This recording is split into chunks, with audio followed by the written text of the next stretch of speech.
Hey guys, welcome back to Miss Fans. Today I'm going to be doing my winners, losers, and head scratchers from day one of the 2020 NFL Draft. So, to start off with, my biggest winner is the San Francisco 49ers, picking Javon Kinlaw at 14 and Brandon Ayuk at 25. So these two picks are great for them due to the fact that they replace some major holes or major players and fill holes that they just lost and that they just gained from free agency. Kinlaw replacing DeForest Buckner and Ayuk replacing Emmanuel Sanders.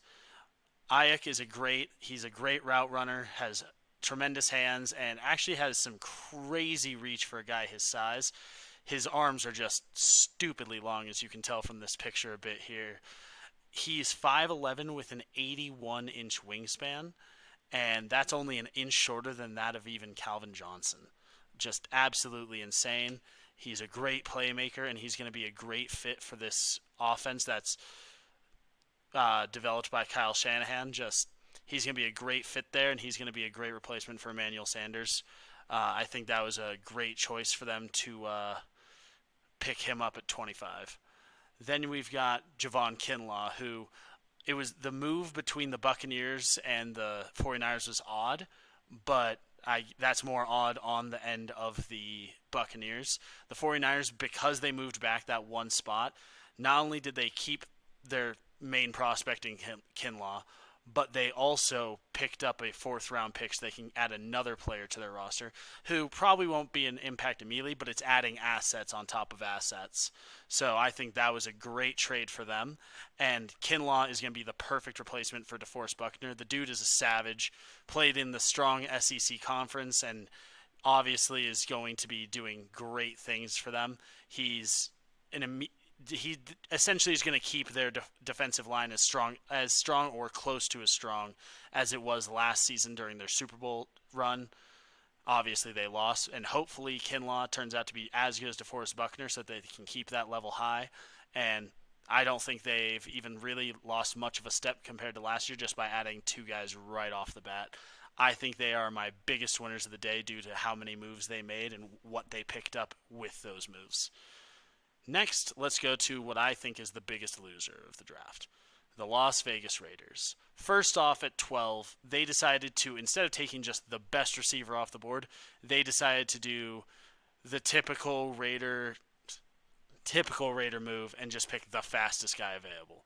Now, I'm not saying that Ruggs isn't a good prospect, but taking Ruggs over Lamb and Judy for them is probably not the best option. Now, it is very possible that he turns out the best of the three receivers, but for them, for their quarterback being Derek Carr and their scheme, I think the better choice would have been Jerry Jeudy. Jerry Jeudy is a phenomenal route runner, and sure, he's had issues with drops in the past, but what young player hasn't? I think this isn't a bad choice, but I think it could have been much better, especially considering that those guys were free for the taking for them. And I mean, Ruggs, again, not a bad prospect, but I just think it could have been better. And then the big question mark, taking Arnett, a cornerback from Ohio State, which usually is great, but taking Arnett 19. The guy was valued as a second to third round choice, a day two pick, and they take him 19 when there are other cornerbacks available. That seemed a little odd to me, especially with his injury history. He played with a broken wrist all year. I feel like that is a huge risk that they just took, almost similar to the Cleveland Farrell pick, where it's just that was such a reach. I don't understand what they're doing here. To me, they made an iffy choice taking Ruggs over Lamb and Judy, and then they just made the wrong choice taking Arnett 19. I just don't understand the choice, and I think it's going to hurt them in a big way going down the line. So we'll see how that ends up, but I don't think it was a good choice by them. Next, we have, to me, what I consider a head scratcher. I know during the draft they mentioned that Jordan Brooks from Texas Tech, inside linebacker, was a sleeper pick by a lot of teams, and they didn't want him showing up on mock drafts because they wanted him to stay under the radar. But to me, I still think that they should have taken Patrick Queen. Patrick Queen was the not under the radar player. I think he is a more polished and just better option. You can play him at outside or inside linebacker. And the fact that Patrick Queen was available and they decided to go with a guy who easily could have been available day two. This just doesn't make a whole ton of sense to me. We'll see how it pans out for them. I think it's a decent choice because he still was considered the second best pure inside linebacker behind Kenneth Murray.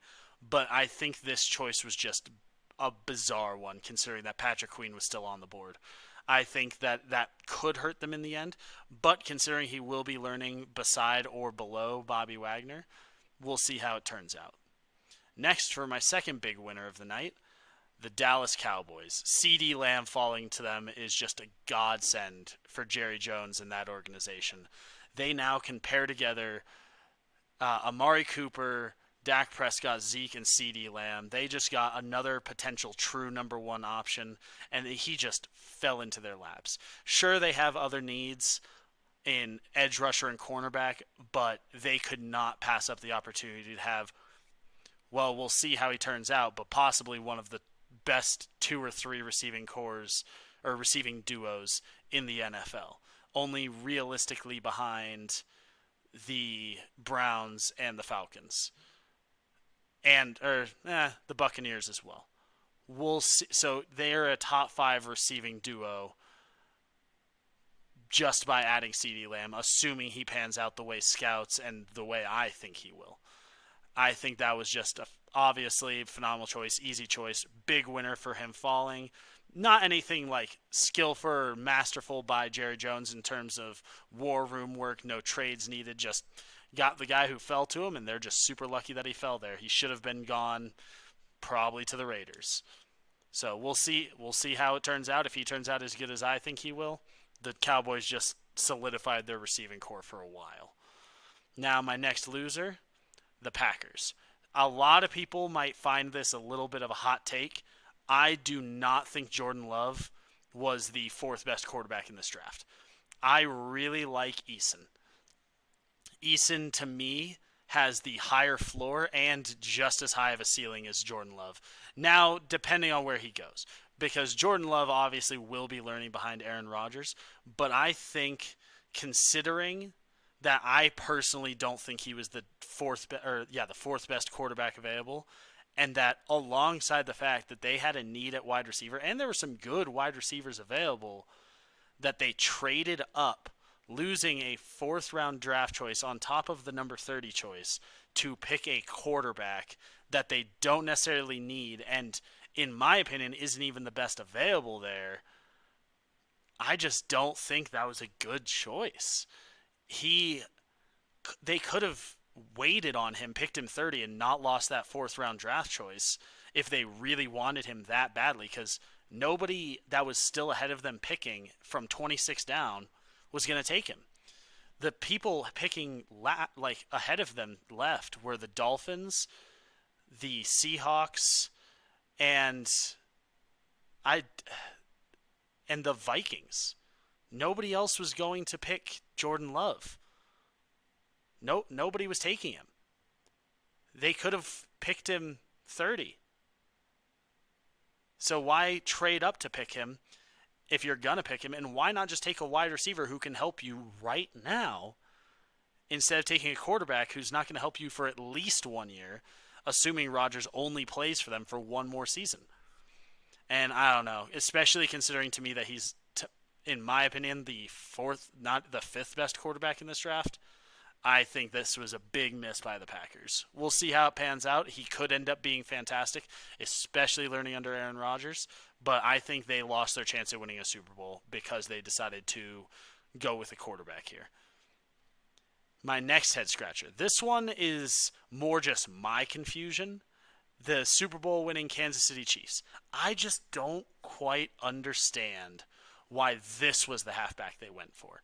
I was kind of thinking that they might go for a halfback or a safety. And considering Xavier McKinney was on the board, and that there were all of the halfbacks were left, I'm just surprised that Clyde Edwards-Helaire was the choice that they made. I think this is more of a scheme choice. That's the only thing I can think of as to why they chose him over the other 3 halfbacks, Jonathan Taylor, J.K. Dobbins, and the guy from Georgia. I am blanking on his name right now. But Why would you take Clyde Edwards-Helaire over those three guys? Everybody thought he was probably the fourth best or even fifth best back in the draft. So why would you take him? The only thing I could think of is maybe they're looking for their Christian McCaffrey style hybrid back who's more of a pass catcher. And that's about the only thing that I could think of as to a reason why Clyde Edwards-Helaire goes over those other three backs. I personally would be looking more at Dobbins, but that's my personal preference. We'll see how it pans out. This could turn out to be phenomenal for him. Looking at tape, the dude, he's disgusting. He's really good at what he does. And if he pans out for them, they just got another huge weapon for them, and that's just terrifying, especially as a Broncos fan. Oh, I hate it. But we'll see how this turns out for them. This is more just a head. This isn't good. This isn't bad for me. This is just an average pick in my mind. C plus to B minus if I was to give it a grade. I just don't understand why they would take the fourth best back instead of the best back if they were going to take a back. We'll see how it turns out for them, though. It could just be a scheme choice. We'll see. And yeah, that is it for my winners, losers, and head scratchers for the 2020 round one of the NFL draft. I hope you enjoyed the video. Don't forget to like, comment, and subscribe. And when you comment, let me know what you guys would like to see. Obviously, from the picture, I do enjoy anime, so if that is something you want me to talk about, just send me a prompt and I will gladly make a video for you about it. All right. Have a great day, guys. Bye.